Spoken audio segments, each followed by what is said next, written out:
радио угуучулар, азыр программабызда мына ушул электрондук документ жүгүртүүгө болгон аракеттер туурасында сөз кылабыз.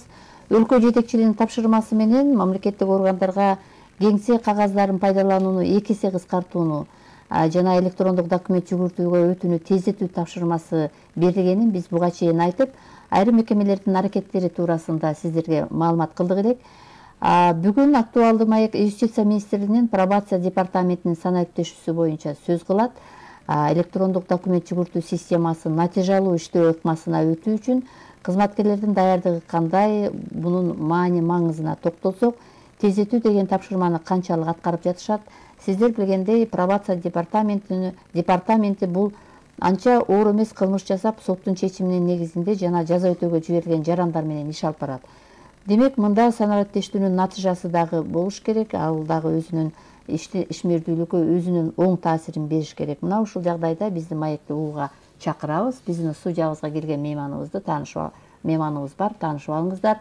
Юстиция министрлигинин пробация департаментинин электрондук эсеп жана мониторинг бөлүмүнүн башчысы Искендеров Амангазы Курмангожоевич келген. Саламатсызбы? Саламатсызбы. Амангазы Курмангожоевич, биздин угармандарга эстерине салып коелу, биз түз эфирдебиз.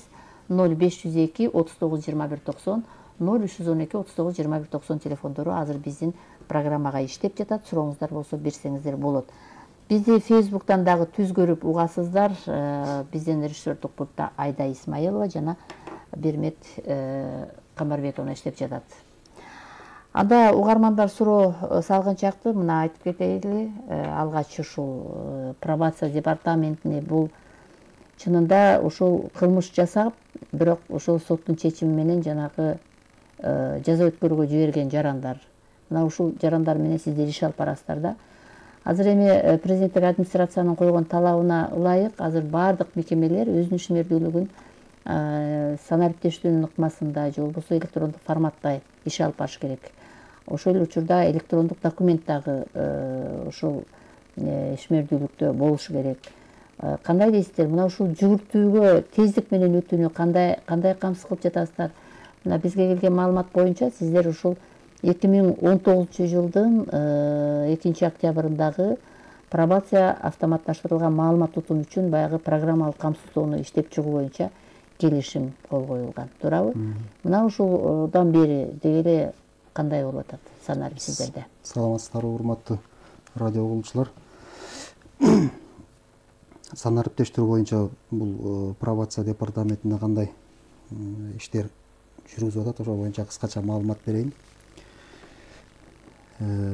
Негизи эле сиз айттыңыз 2019 жылдын 2 октябрында депчи. Мен кичине маалымат катары айтып кетейин. Пробация департаменти толук кандуу иштей баштады 2019 жылы 1 сентябрдан баштап. Жаңы Уголовный кодекс 2017 жылкы редакциясынын негизинде пробация деген институт түзүлүп, пробация деген түшүнүк пайда болуп, ошонун негизинде жаза аткаруу тутумунан бөлүнүп, Юстиция министрлигинин астында департамент болуп түзүлүп, өз алдынча департамент болуп 2019 жылы 1 сентябрда ишин алып барып баштады. Ошондон бир айдан кийин эле, ошо 2 октябрда бул санариптештирүү боюнча эле азыркы аталышы Кыргыз Республикасынын башкы генералдык прокуратурасынын астында укук мамлекеттик ишканасы бар. Ал учурда ошол эле составындагы укук мамлекеттик ишканасы анда жана налоговый службанын астында болчу. Ошол кезде департамент менен ушул укук мамлекеттик ишканасы ортосундагы келишим түзүлгөн.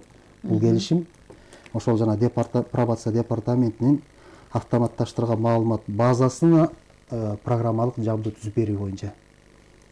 Демек, биздин жумушубуз ошо пробация институт түзүлгөндөн баштап эле башталган деп айтсак болот да, толук кандуу. Эми өзүңүздөргө маалым болгондой, Кыргыз Республикасынын министрлер кабинетинин 2022 жылдын 12 январында чыккан номер 2 тескемесин аткаруу боюнча төмөнкүлөрдү маалымдайбыз. Бул 2 тескеме жанагы мамлекеттик органдардын ишмердүүлүгүн санариптештирүүгө арналган да.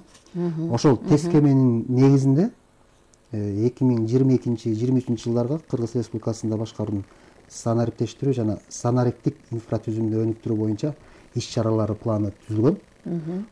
Бул планда бардык республикада бардык мамлекеттик ишканаларга тапшырма коюлган. Ошонун 15-бөлүгүндө пробацияга тапшырма коюлган. Ошол пробациялык маалыматтык системасын ишке киргизүү деп. Ошол пландын негизинде бүгүнкү күнү төмөнкүдөй иштер аткарылып жатат. Департамент жана аймак аралык башкармалыктардын бардык райондук, шаардык пробация органдары электрондук документтерди жүргүзүү тутумуна туташтырылган. Бул эми кыскача түшүндүргөндөй электрондук документтер жүргүзүү тутумун жөнөкөй тил менен айтканда бул баягы мурунку кат түзүндө алмашып аткан иш кагаздардын баарын санариптештирип, башкача айтканда электрондук түрдө почта аркылуу менен кат алмаштыруу башталды да. Бул разработчик, бул жанагы иштеп чыккандар сайт инфодок деп коет, инфодок сайтын иштеп чыккан. Бул жана Санарип министрлигинин астындагы инфоком ишканасы. Бүгүнкү күнү бул инфодок сайтына биздин, то есть департамент